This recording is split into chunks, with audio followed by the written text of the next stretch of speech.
Hello and welcome to the Dante and Virgil Musings podcast. My name is Chase and Brandon is our co host. So, what's our topic for today, Brandon? Okay, so our topic for today is we're actually going to do a reading, discussion, and analysis on the Divine Comedy. We're going to be starting with the first act. Well, actually, we're going to start with, reading an introduction. Then we're going to start with the first act, which is Inferno. Um, it's going to be quite a long reading, as I think I have the book with me is about I think over 400 pages. And like I said, we're only going to be doing this for about an hour. Um, so I think we should, get started. Um, Chase, before we begin, what do you know about the Divine Comedy? I know very little about the Divine Comedy. Is it so basically Dante and Virgil, they meet up and then go into hell, and then they're just like trying to talk to people and like kind of like whoever wrote the book, they're trying to have each other come together, like gain trust in each other. So that's what I've gathered so far just from reading the summaries. Okay, so here's what. So as far as doing the introduction, um, I'm going to read what's on the back of the book, and then I'm going to flip the page to the introduction, which will go through like a summary of the three acts that we're going to go through. And then I will then there's, I believe, an introduction that transitions to Inferno, and then we have to start reading all the cantos. And then as we're doing the cantos, if we want to stop and maybe talk about what was stated in the text, we can, or we can just move on. Not much really happened to the next canto. Okay. Sounds good. All right. So I'm going to read from the book that I have, the back of the book. So here we go. It's funny. The first sentence says, "The meaning of this work is not simple, for we obtain one meaning from the letter of it, and another from that which the letter signifies.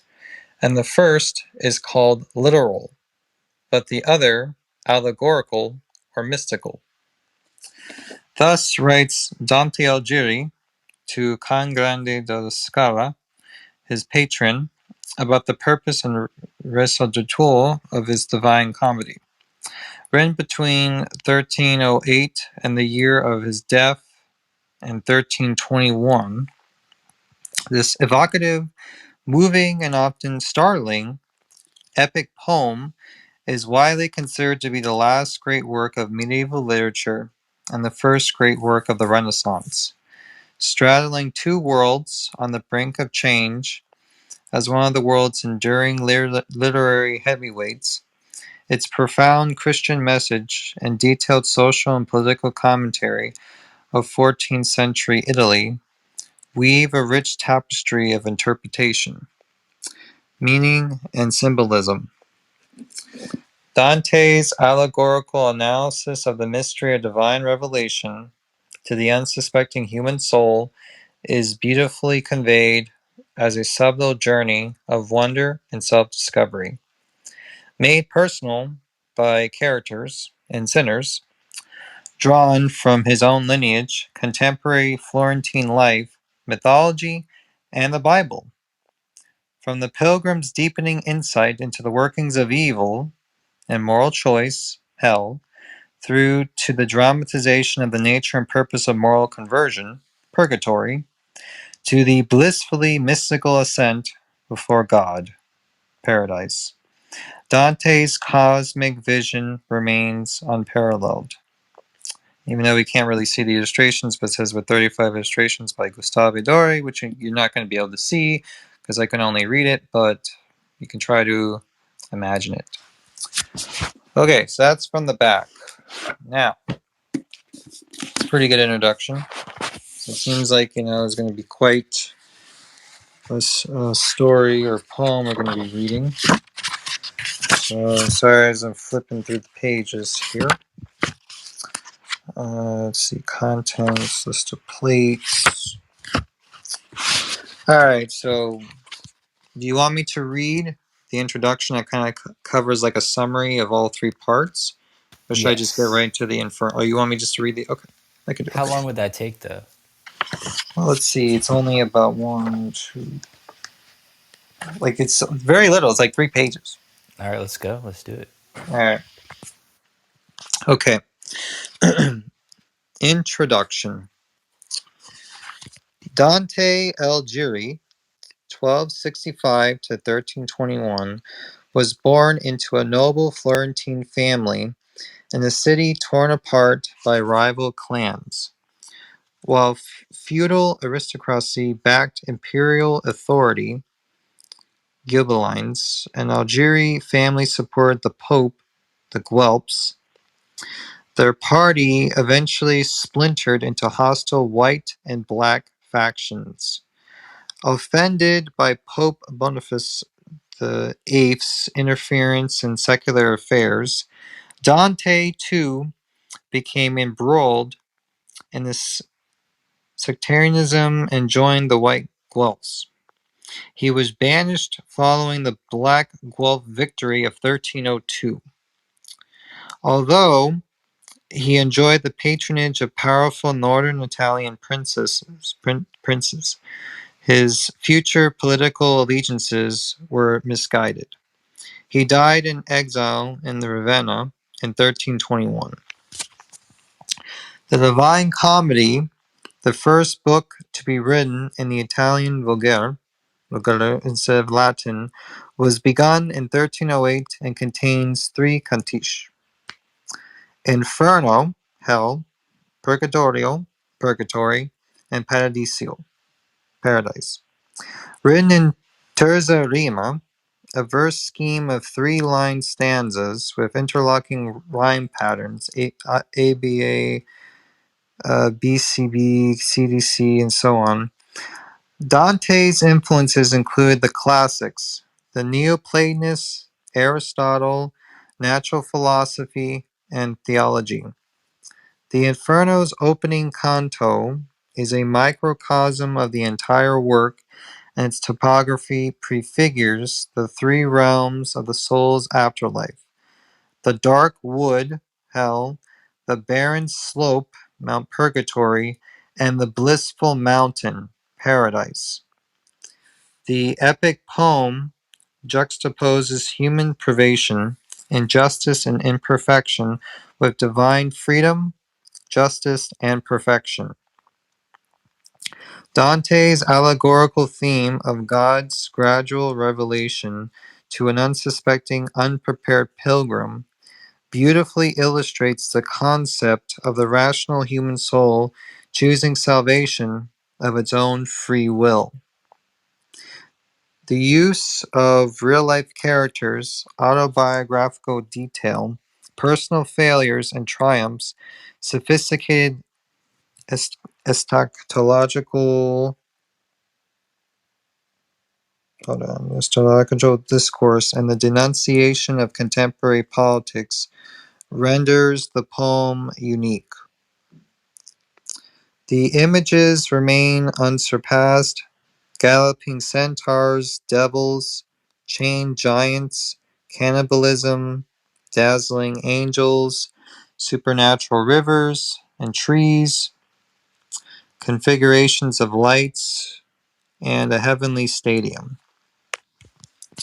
The symbolism of each realm, with its various landscapes, rivers, guardians, inhabitants, pageants, and dramas, combined with important number patterns, 7 terraces, nymphs, and capital sins, the Trinity, Lucifer's 3 faces, Cerberus's 3 heads, the heavenly trio, Mary, Lucy, and Matilda, 3 theological virtues, the triune nature of Geryon, and three beasts and three furies, gives the poem a tight complexity. The technique of having two Dante characters, the poet and the pilgrim, allows the narrative to reach out to the universal reader whilst operating on a personal level. During his spiritual journey, the pilgrim participates in the sin of every sinner, the penance of every repentant soul, and the bliss of the blessed. He is every man. Sometimes his pity is stirred by the damned. Many sinners try to trick him and each other, which threatens his safety. Exchanges in hell are hurried, devious, and insincere, in marked contrast with the stoical patience of purgatory and heaven's peaceful eternity. Beatrice's intervention when the pilgrim is lost and contemplating suicide reveals that benign forces have authorized the whole pilgrimage. God's supervision is also evident from the events paralleling the advent of Christ. The arrival of the angel at the gates of Dis is like the first coming of Christ is harrowing of hell.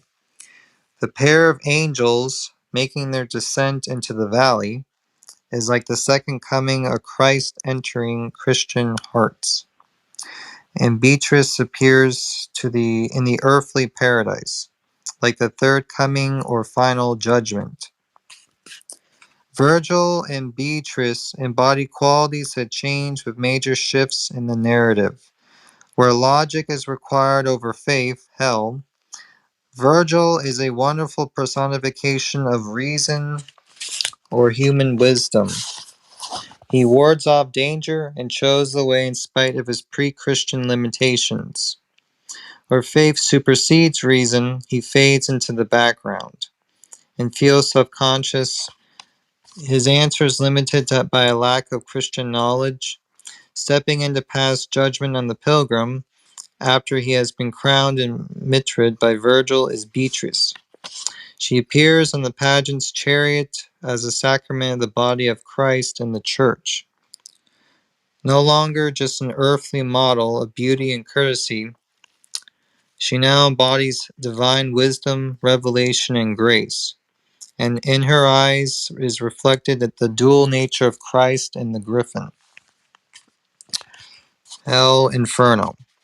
Dante categorizes sin as being without malice, incontinence, or with malicious intent, violence, or fraud.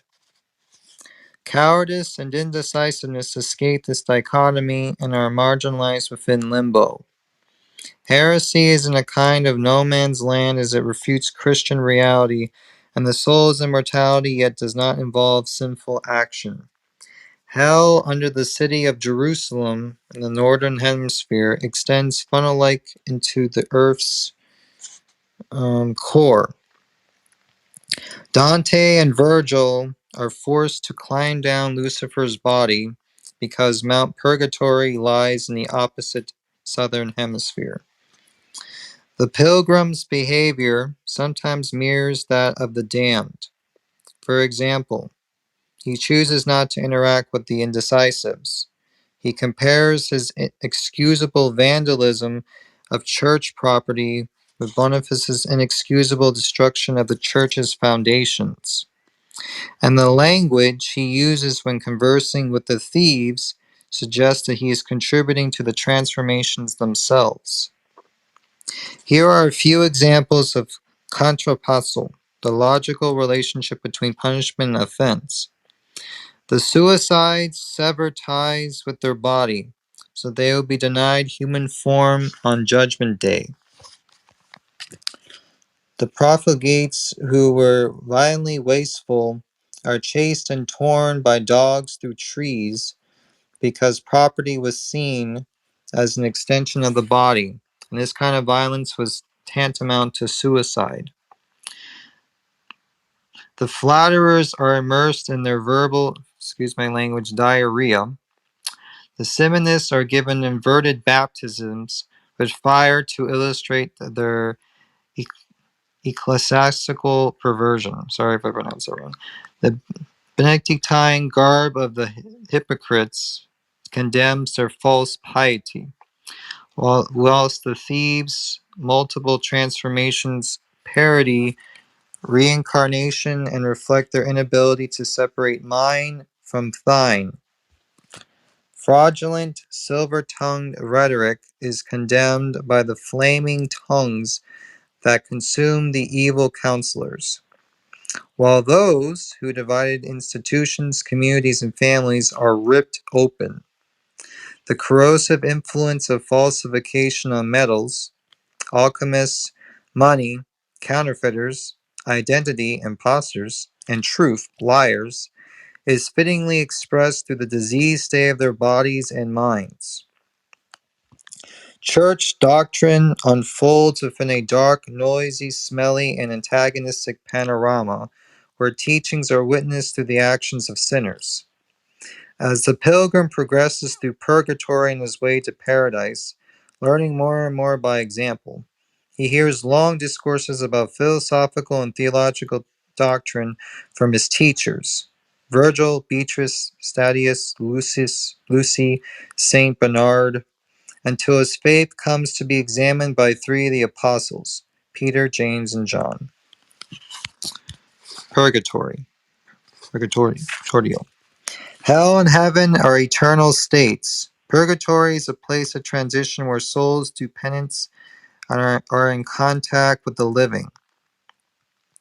Death's second kingdom is courteous yet disciplined with the gatekeeper at Peter's gate.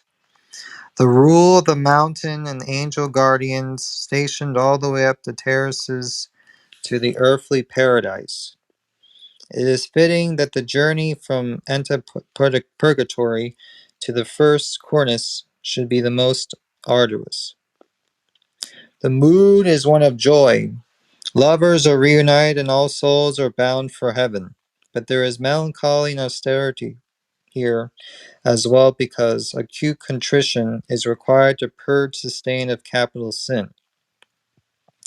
Rituals to eradicate its root include penitence, a sevenfold pardon, and two baptisms, one by water, the other by fire, and a reversal of Inferno 20, I think, is 16, when Virgil cast off his pupil's cord, foolish self-confidence, before entering lower hell, the pilgrim girds himself with a reed to clothe his spirit in humility. Everywhere there is the promise of God's love. In visions of the host, the sun, Beatrice riding the chariot. Cato's face, the ship of souls. The murmur of prayer and angelic voices, the pageants, and the seven terrace warders. Punishment is borne willingly. On every cornice, penitence comprises the penance itself, followed by a meditation made up of the whip, examples of the opposing virtue, and the bridle, deterrent examples of the sin, plus a prayer, a benediction, and the pardon of the angel. Paradise, paradiso. The structures of the heavenly ascent is based on the accepted Ptolemaic model. 7 concentric planetary spheres revolving around the Earth. Beyond Saturn, the planets are enclosed in the starry heaven, where changeless angelic intelligences control the motion and order of the visible universe circling around the prima mobile, which is motionless. The abode of God, the Imperium, or 10th heaven, lies beyond time, space, and movement. Dante places different groups of souls in each level to represent the stages of spiritual advancement that are possible through the active and contemplative life. This arrangement does not physically exist, of course. All souls share one God in one heaven and are not attached to a particular sphere. But it is part of God's plan to provide some sort of sequence that the pilgrim may be able to grasp a fragment of the ultimate reality of it all. The tone of paradise is at once lyrical and scientific, dominated by the presence of light, song, discourse, visions, and revelations. A sense of harmony, of spirits united in love and will, is reflected in the encounters and conversations with the souls, manifested as light forms, who speak, sing, or blush in anger at humanity's earthly wrongdoings. The blessedness of unity of God is conveyed in those cantos where souls are not presented individually, but as part of a symbolic figure or a larger whole. The double configuration of lights, the ruby-studded cross, the eagle of justice, the ladder, the lit-up message, and finally, the mystic rose. Paradise is a blinding vision beyond human comprehension, where words fall short, yet astounding lucidity prevails. The indescribable beauty of Beatrice's face when the Imperium momentarily shines through her, the radiance of the blessed wearing their body of glory, Dante gazing into the divine light and seeing the created universe in its entirety. The mystery of the whole Holy Trinity expressed through geometric perfection. And that is the introduction. Very well said. All right. Okay. Now, we're going to read Inferno. Here's an introduction, I guess, as a slight summary of Inferno. And then once I read this introduction, we can finally get into reading the actual poem. So, hope you guys are ready. Ready, Chase? Ready as ever. All right. Okay. Inferno. At the age of 35, Dante is lost in a dark forest. Having missed the straightforward way, the way to salvation is symbolized by the sun behind the mountain, but is barred by a leopard, a lion, and a she-wolf. The beasts represent different sins. After Dante's love, Beatrice, intercedes on his behalf, he is joined by the poet Virgil, who becomes his guide through the underworld. They cross the Acheron on Charon's ferry and reach the gate of hell. From there, they descend to the 9 circles of hell, each circle representing a different sin. The punishments are chillingly appropriate. They finally reach the lake of ice where the 3-headed Lucifer resides. Each head is chewing a sinner, Judas, Brutus, and Cassius. The pair escape by climbing down Lucifer's furry legs. After passing through the center of the earth, they emerge to re-behold the stars. All right. So we're actually gonna start with part 1 of the reading. All right, ready? Yes, I am. Cool. Canto 1. In the middle of his life, Dante has left the straightforward pathway and is lost in a dark forest. He tries to regain the path by climbing a mountain, but his way is barred by a leopard, a lion, and a she-wolf. Each creature represents a different sin. Virgil appears and offers to show him another way, one that leads through hell and purgatory. After that, a more worthy guide, Beatrice, will lead him to paradise. Virgil, as a pagan, is not allowed to go there. Dante gladly adopts Virgil as his leader. Midway upon the journey of our life, I found myself within a forest dark, for the straightforward pathway had been lost. Ah me! How hard a thing it is to say! What was this forest savage, rough and stern, which in the very thought renews the fear? So bitter is it, death is little more, but of the good to treat, which there I found. Speak will I of the other things I saw there. I cannot well repeat how there I entered. So full was I of slumber at the moment in which I had abandoned the true way. But after I had reached a mountain's foot, at that point where the valley terminated, which had with consternation pierced my heart, upward I looked, and I beheld its shoulders, vested already with that planet's rays, which leadeth others right by every road. Then was the fear a little quieted, that my heart's lake had endured throughout the night which I had passed so piteously. And even as he, who, with distressful breath, forth issued from the sea upon the shore, turns to the water perilous and gazes, so did my soul, that still was fleeing onward, turn itself back to re-behold the past, which never yet a living person left. After my weary body I had rested, the way resumed, I, on the desert slope, so that the firm foot ever was the lower.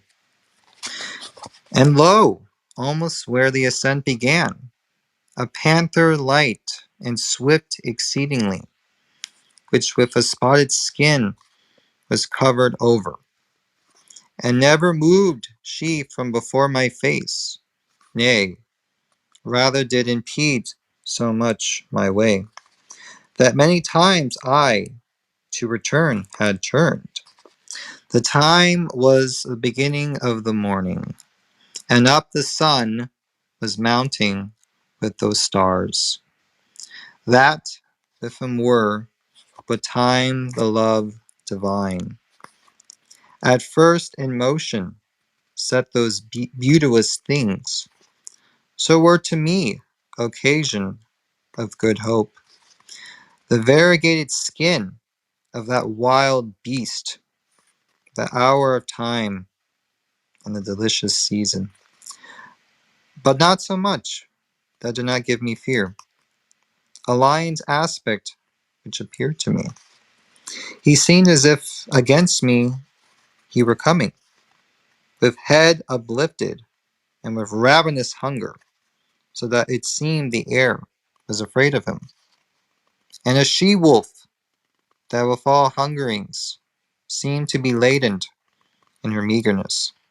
And many folk has caused to live forlorn.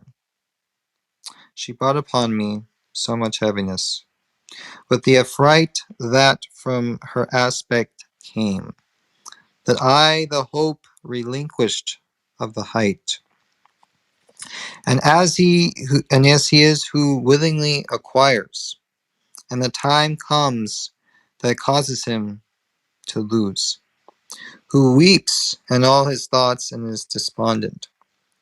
Even such made me that beast withouten peace, which, coming on against me by degrees, thrusts me back thither, where the sun is silent.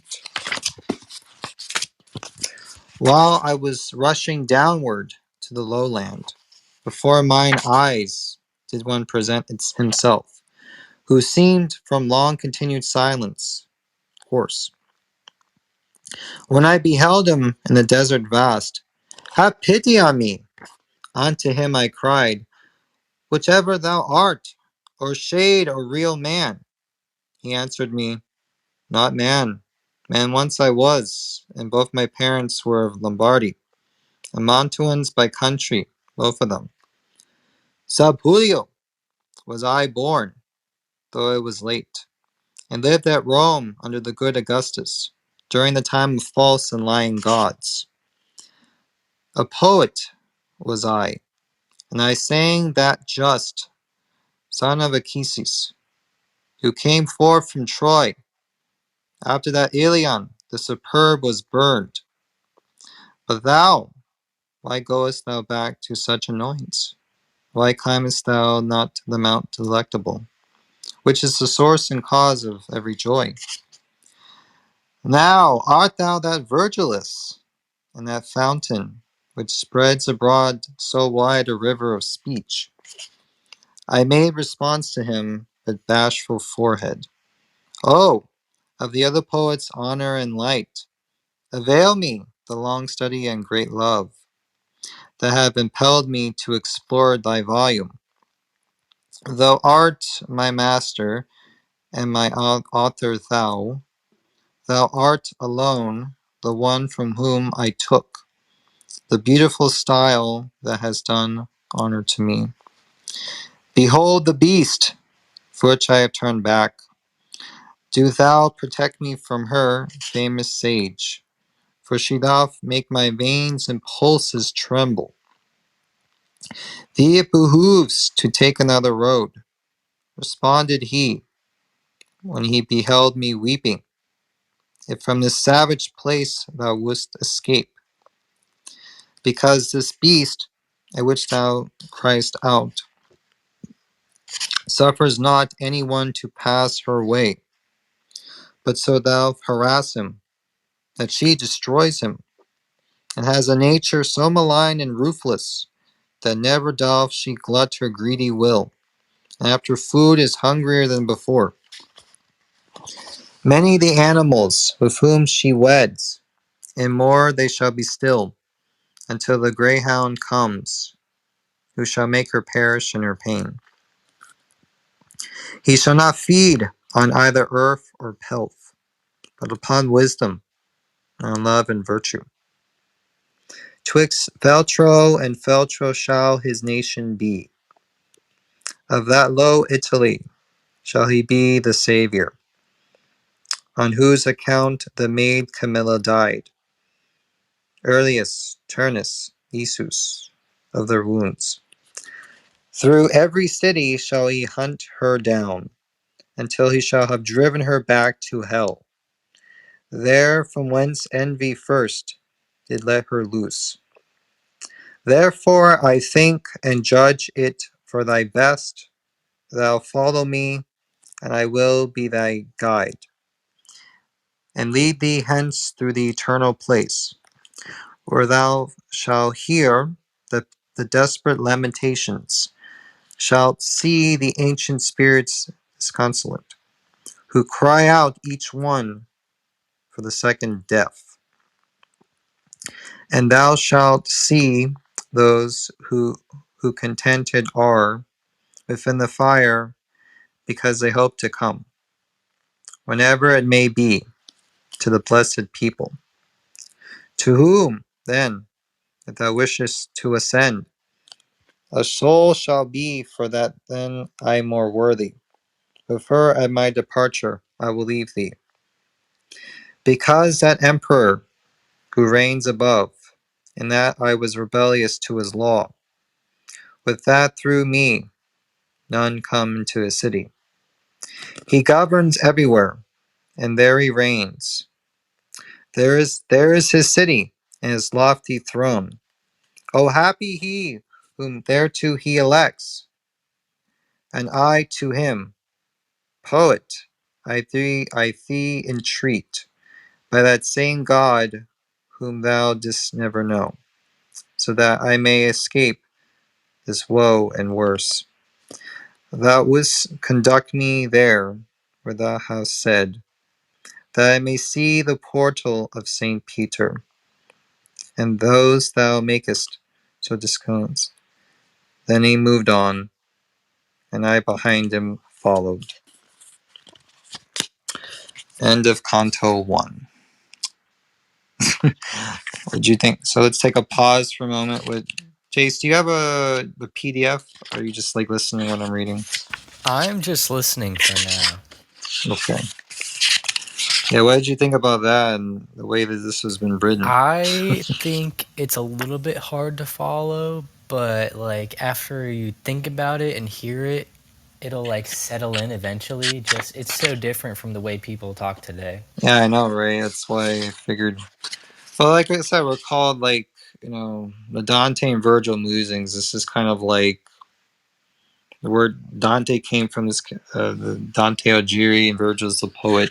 Plus, it's like a poem. Plus, like I said, it's a poem. So I guess it's not supposed to be written in most direct English, but well, like I said, the good thing is the summary here kind of just tells you like what happened, and then we just kind of read the whole thing. So let's see. Is there anything that we should like make any notes for Emperor? Then he moved on. Want me just to continue for now? Yes, continue away. Sure. Okay. Canto 2. The end of the day has come, and Dante is having doubts. Okay. Yeah, I think so. Okay. The end of the day has come, and Dante is having doubts. He does not feel worthy enough to undertake his journey. Virgil accuses him of cowardice and tells of how the Virgin Mary turned to St. Lucia, who in turn asked for Beatrice, Dante's love, to go down into limbo, where Virgil resides. There, Beatrice, with voice angelical, asked Virgil to assist Dante, whose way was impeded. At this, Dante is hardened and declares to Virgil that one soul is in us both. Okay. Day was departing, and the embrowned air released the animals that are on earth from their fatigues, and I, the only one, made myself ready to sustain the war, both of the way and likewise of the woe which memory that heirs not shall retrace. O Muses, O high genius, now assist me. O memory, that didst write down what I saw, here thy nobility shall be manifest. And I began, Poet, who guidest me, regard my manhood, if it be sufficient, ere to the arduous pass thou dost confide me. Thou sayest that of Silvius the parent, while yet corruptible unto the world, immortal went and was there bodily. But if the adversary of all evil was courteous, thinking of the high effect that issue would from him, and who and what, to men of intellect, unmeet it seems not, for he was of great Rome, and of her empire, in the imperial heaven as father chosen, the which and what, wishing to speak the truth, were established as the holy place, wherein since the successor of the greatest Peter. Upon this journey, whence thou givest him vaunt, things did he hear, which the occasion were both of his victory and the papal mantle. Titter when afterwards the chosen vessel, to bring back comfort thence upon that faith, which of salvation's way is the beginning. But I, why thither come, or who concedes it? I not Ananias am, I am not Paul, nor I, nor others, think me worthy of it. Therefore, if I resign myself to come, I fear the coming may be ill advised. Thou, thou art wise, and knowest better than I speak. And as he is, who unwills what he willed, and by new thoughts doth his intention change, so that from his design he quite withdraws. Such I became upon that dark hillside, because in thinking I consumed the emprise, which is so very prompt in the beginning. If I have well thy language understood, replied that shade of the magnanimous, thy soul attained is with cowardice, which many times a man encumbers so. It turns him back from honored enterprise, as false sight doth a beast when he is shy. That thou mayst free thee from this apprehension, I'll tell thee why I came, and what I heard, at the first moment when I grieved for thee. Among those was I who are in suspense, and a fair, saintly lady called to me. In such wise I besought her to command me. Her eyes were shining brighter than the star, and she began to say, gentle and low, a voice angelical, in her own language, O spirit courteous of Mantua, of whom the fame still in the world endures, and shall endure, long lasting as the world. A friend of mine, and not the friend of fortune, upon the desert slope is so impeded, upon his way that he has turned through terror, and may, I fear, already be so lost, that I too late have risen to his succor. From that which I have heard of him in heaven, but bestir thee now and with thy speech ornate, and with what needful is for his release. Assist him so that I may be consoled. Beatrice am I, who do bid thee go. I come from there, where I would fain return. Love moved me, which compelleth me to speak. When I shall be in presence of my Lord, full often will I praise thee upon him. Then paused she, and thereafter I began. O Lady of Virtue, thou alone, through whom the human race exceedeth all contained within the heaven that has the lesser circles. So grateful unto me is thy commandment, to obey, if 'twere already done, were late. No farther needst thou ope to me thy wish, but the cause tell me why thou dost not shun the here descending down into the center, from the vast place thou burnest to return to, since thou wouldst fain so inwardly discern.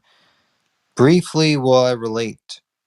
She answered me, why I am not afraid to enter here. Of those things only should one be afraid, which have the power of doing others harm. Of the rest, no, because they are not fearful. God in his mercy such created me, that misery of yours attains me not, nor any flame assails me of this burning. A gentle lady is in heaven, who grieves at this impediment, to which I send thee, so that stern judgment there above is broken. And her entreaty she besought Lucia, and said, thy faithful one now stands in need of thee, and unto thee I recommend him. Lucia, foe of all that cruel is, hastened away, and came unto the place where I was sitting with the ancient Rachel. Beatrice, said she, the true praise of God. Why succourst thou not him who loved thee so? For thee he issued from the vulgar herd. Dost thou not hear the pity of his plaint? Dost thou not see the death that combats him beside that flood, where ocean has no vaunt? Never were persons in the world so swift to work their weal and to escape their woe, as I after such words as these were uttered, came hither downward from my blessed seat, confiding in thy dignified discourse, which honors thee and those who've listened to it. After she thus had spoken upon me, weeping, her shining eyes she turned away, whereby she made me swifter in my coming. And upon thee I came, as she desired. I have delivered thee from that wild beast, which barred the beautiful mountain's short ascent. What is it then? Why dost thou delay? Why such baseness bedded in thy heart? Daring and hardihood, why haste thou not?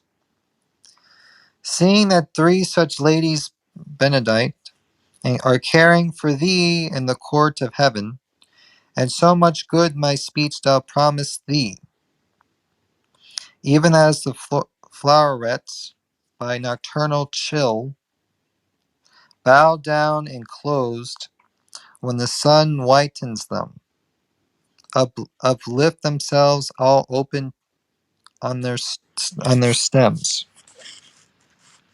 Such I became with my exhausted strength, and such good courage to my heart there coursed, that I began, like an intrepid person. O she compassionate, who succored me, and courteous thou, who hast obeyed so soon the words of truth which she addressed to thee. Thou hast my heart so with desire disposed to the adventure with these words of thine, that to my first intent I have returned. Now go, for one sole will is in us both, thou leader and thou Lord, and master thou. Thus said I to him, and when he had moved, I entered on the deep and savage way. End of Canto 2. Incredible. Yeah. So, yeah, it looks to me like after reading the first two cantos, they are now going to descend into hell. Let's see. We have about like 12 minutes left. Let me see how long Canto 3 is, and then I think after that, we'll call it a night. Let's see. It's actually not that long. I mean, is it okay, Chase, if we go a little bit over time? Because I don't think it should take that long to read Canto 3, and then we can just stop it from here. Yes, definitely. Feel free to go over.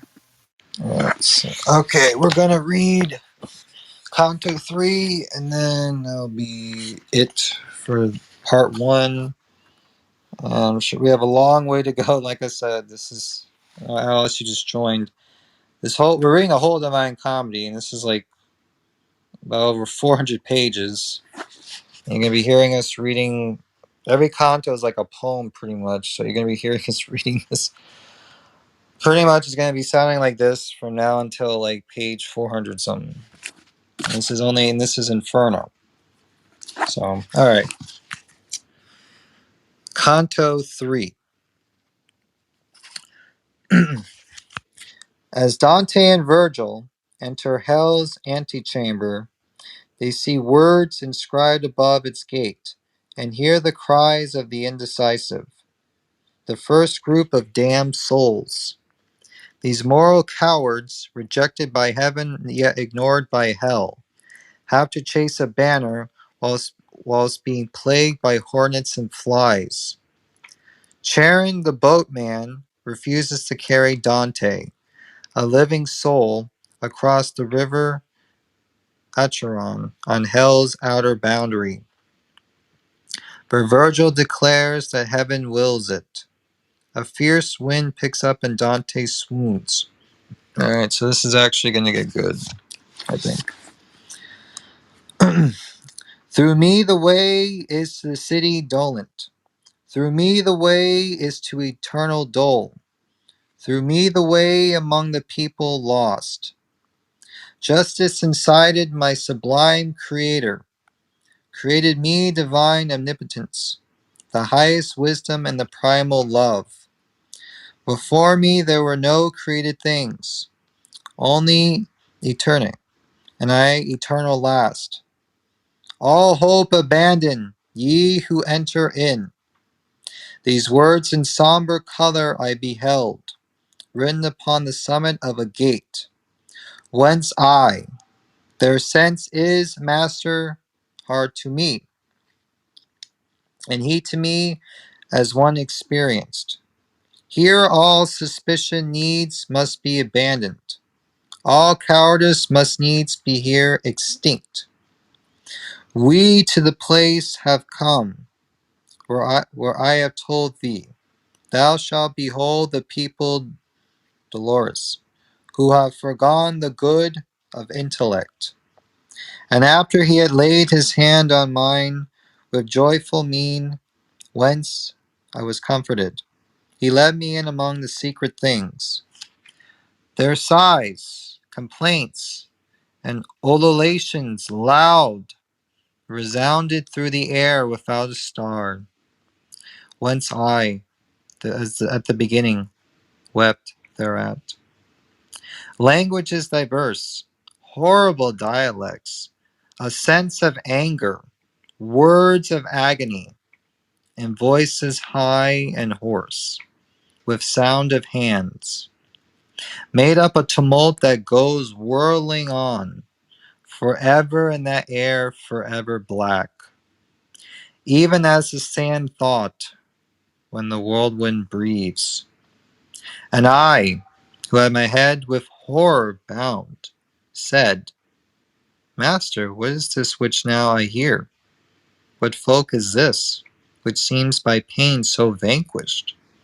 And he to me, this miserable mode, maintain the melancholy souls of those who lived without an infamy or praise. Commingled are they with that caitiff choir of angels, who have not rebellious been, nor faithful were to God, but were for self. The heavens expel them, not to be less fair, nor them the nethermore abyss receives. For glory none the damned would have from them. And I, O Master, what so grievous is to these, that maketh them lament so sore? He answered, I will tell thee very briefly. These have no longer any hope of death, and this blind life of theirs is so debased. They envious are of every other fate. No fame of them the world permits to be. Misericord and justice both disdain them. Let us not speak of them, but look and pass. And I, who looked again, beheld a banner, which, whirling round, ran on so rapidly, that of all pause it seemed to me indignant. And after it there came so long a train of people, that I never would have believed that ever death so many had undone. When some among them I had recognized, I looked, and I beheld the shade of him, who made through cowardice the great refusal. Forthwith I comprehended, and was certain, that this the sect was of the caitiff wretches, hateful to God and to his enemies. These miscreants, who never were alive, were naked, and were stung exceedingly by gadflies and by hornets that were there. These did their faces irrigate with blood, which with their tears commingled at their feet by the disgusting worms was gathered up. And when to gazing Father I betook me, people I saw on a great river's bank, whence said I, Master, now vouchsafe to me, that I may know who these are, and what law makes them appear so ready to pass over, as I discern athwart the dusky light. And he to me, These things shall all be known to thee, as soon as our footsteps stay upon the dismal shore of the Acheron. Then, with mine eyes ashamed and downward cast, fearing my words might irksome be to him, from speech refrained I till we reached the river. And lo, towards us coming in a boat, an old man, hoary with the hair of eld, crying, Woe unto you, ye souls depraved! Hope nevermore to look upon the heavens. I come to lead you to the other shore, to the eternal shades and heat and frost. And thou understandest, living soul, withdraw thee from these people who are dead. But when he saw that I did not withdraw, he said, By other ways, by other ports, thou to the shore shalt come, not here, for passage. A lighter vessel needs must carry thee, and on to him the guide. Vex thee not, Sharon.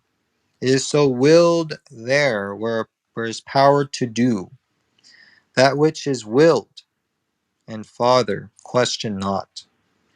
Thereat were quieted the fleecy cheeks of him the ferryman of the livid fen, who round about his eyes had wheels of flame. But all those souls who weary were and naked, their color changed and gnashed their teeth together, as soon as they had heard those cruel words. God they blasphemed and their progenitors, the human race, the place, the time, the seed of their engendering and of their birth. Thereafter altogether they drew back, bitterly weeping, to the accursed shore, which waiteth every man who fears not God. Charon the demon, with the eyes of gleed, beckoning to them, collects them all together, beats with his oar whoever lags behind. As in the autumn time the leaves fall off, first one and then another, till the branch onto the earth surrenders all its spoils. And similar wise the evil seed of Adam throw themselves from that margin one by one, at signals as a bird onto its lure. So they depart across the dusky wave, and ere upon this other side they land. Again on this side a new troop assembles. My son, the courteous master said to me, all those who perish in the wrath of God here meet together out of every land, and ready are they to pass over the river, because celestial justice spurs them on, so that their fear is turned into desire. This way there never passes a good soul, and hence if Sharon doth complain of thee, well mayst thou know now what his speech imports. This being finished, all the dust champagne trembled so violently that of that terror the recollection bathes me still with sweat. The land of tears gave forth a blast of wind, and fulminated a vermilion light, which overmastered in me every sense, and as a man whom sleep hath seized, I fell. And that is the end of Canto 3. Wow, right on time too. Yeah. So yeah, okay. So it's been about an hour. This is the first reading of the Divine Comedy, Inferno, Part 1, and I'll need to remember whenever for the next time we continue this reading for Part 2, we will continue with Canto 4. Yes, indeed. And I think when we do the next reading, I'll have like I'll know what to say at the beginning, like just more discussion in the beginning, because it'll give me time to think about what everything you just said. Right, exactly. So, again, do you have a PDF of this reading, or Can't say you I gonna? Oh, do. actually, you Do probably you don't have the really need to. PDF? No, I don't have it. No, I just have the book in front of me. I don't have the actual PDF of it. Oh, I not You have probably just. I PDFs, guess you can just but go over the recording. You just read. You can just go through the recording, yeah, true. or you can find it online. But yeah, yeah. Shall we close it here for now? Yes. You want me to do the countdown? Count away. Okay. 5, 4, 3, 2, 1, 0. Thanks for joining, everybody. Have a good night.